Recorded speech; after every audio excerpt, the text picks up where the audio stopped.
Olá, queridos amigos. No capítulo de hoje, Paulo fala a Timóteo de três importantes realidades. Número 1, dos versos 1 a 6, explica quais as qualificações do líder local ou ancião de uma igreja. 2, os versos 8 a 13 descrevem as qualificações dos diáconos. E 3, os versos 14 a 16 finalmente ressaltam a natureza da igreja e o grandioso privilégio de fazer parte da família de um Deus amoroso que entregou tudo para resgatar e salvar o perdido. Paulo começa descrevendo como devem ser os líderes da igreja, com especial atenção à congregação local. Especifica quais as qualificações para se identificar as pessoas aprovadas por Deus para rebanhar, instruir e dirigir seu povo.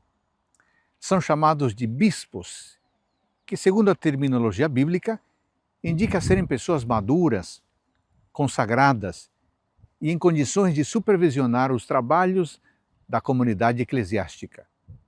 São mencionadas 15 características que devem ser observadas nesses líderes. Eu vou mencionar aqui rapidamente.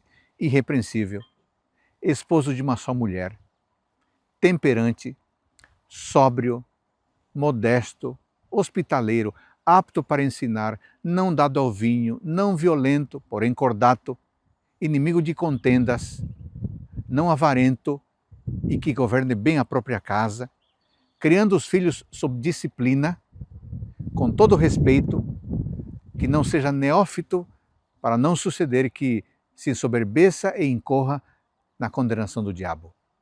Pelo contrário, é necessário que ele tenha bom testemunho dos de fora, a fim de não cair no opróbrio e no laço do diabo. Em relação aos diáconos que se dedicam a auxiliar o andamento dos serviços na casa do Senhor, o apóstolo também enumera uma série de características muito semelhantes às que acabei de mencionar, destacando que eles também devem ser um exemplo de fidelidade e de desapego às coisas do mundo. É necessário que sejam respeitáveis, de uma só palavra, não inclinados ao vinho, não cobiçosos de sórdida ganância, conservando o mistério da fé, com a consciência limpa. Também sejam estes, primeiramente, experimentados e, se mostrarem irrepreensíveis, exerçam o diaconato.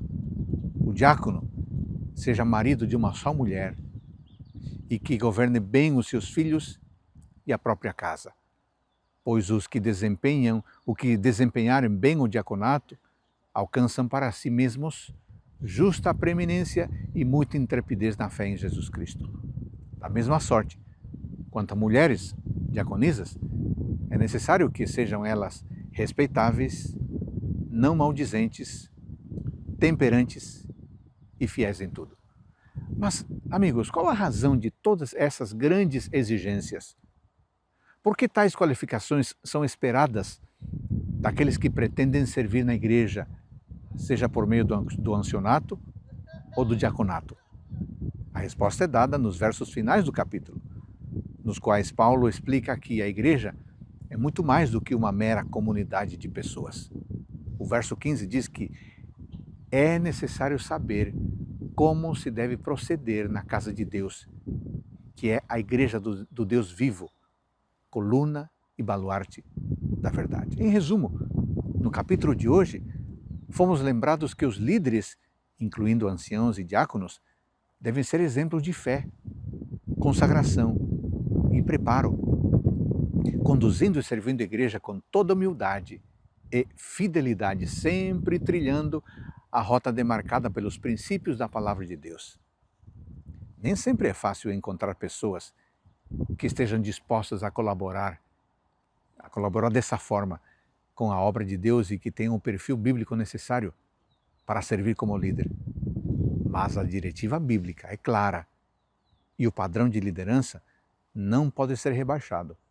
É necessário, portanto, a obra do Espírito Santo para que alguém sirva dignamente diante do Senhor. Que todos nós, líderes ou não, reconheçamos o grandioso mistério da piedade, o plano da salvação e que estejamos dispostos a aceitar o privilégio de servir a esse maravilhoso Deus Salvador, por meio da igreja que Ele estabeleceu. Que nós tenhamos disposição, portanto, para sermos líderes conforme o coração de Deus. E eu encerro este vídeo mostrando aí o fundo a você um lindo lugar no belíssimo país do Chile, no território da Igreja Adventista, na divisão sul-americana. Obras, lindos lugares, obras do nosso amoroso e poderoso Criador. Que Deus abençoe você. Ótimo dia para todos nós.